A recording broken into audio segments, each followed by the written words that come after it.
We begin with that explosive headline today, the sudden and unexpected departure. Acting Defense Secretary Patrick Shanahan abruptly withdrawing from the confirmation process. Shanahan disclosing a history of domestic violence incidents involving his family, and now questions tonight about the vetting process. Did President Trump know? The decision to step down comes amid growing tensions between the U.S. and Iran, and just 24 hours after the Pentagon announced it would be sending an additional 1,000 troops. ABC's chief global affairs correspondent Martha Raddatz leading us off. Acting Defense Secretary Patrick Shanahan delivered the stunning and unexpected news to the president in the Oval Office this morning. He would be withdrawing his name from the confirmation process, although the president did offer to defend him. He is a terrific person, and it's a difficult time for Pat, but he's going to take a little time off for family service and for working things out. And it is his family that is at the center of Shanahan's resignation. The acting secretary saying in a statement, "I believe my continuing in the confirmation process would force my 3 children to relive a traumatic chapter in our family's life and reopen wounds we have worked years to heal."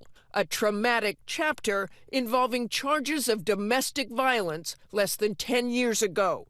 The Washington Post reports police were called to the Shanahan house to find him with a bloody nose. Both Shanahan and his then-wife Kimberly accusing each other of physical violence. Police only arrested Shanahan's wife. He later dropped the charges. I'd like to acknowledge my 3 children who have accompanied me here today. In 2011, an even more alarming incident involving his then 17-year-old son, Will, in a violent altercation with his mother. ABC News obtaining the arrest report, which described Will grabbing a baseball bat and striking the back of her head. Police say she attempted to defend herself by firing his air gun pellets at him. The incident left her unconscious on the floor with a bloody head wound, fractured elbow, and fractured skull. The Post reports Shanahan wrote a memo to a family member in support of his son at the time of the incident, which said use of a baseball bat in self-defense will likely be viewed as an imbalance of force. However, Will's mother harassed him for nearly 3 hours before the incident. Shanahan telling the Post he now regrets that statement, saying he didn't know the extent of his ex-wife's injuries and was trying to keep his son out of jail, and does not believe the attack was self-defense or justified.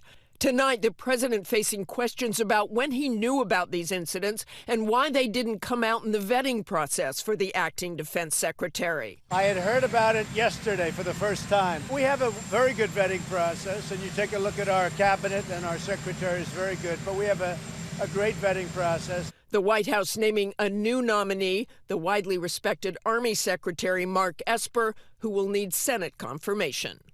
And Martha Raddatz with us live tonight. Martha, with Mark Esper now moving to the acting defense secretary role, there are a number of top positions, as you know, at the Pentagon that have not gotten Senate approval.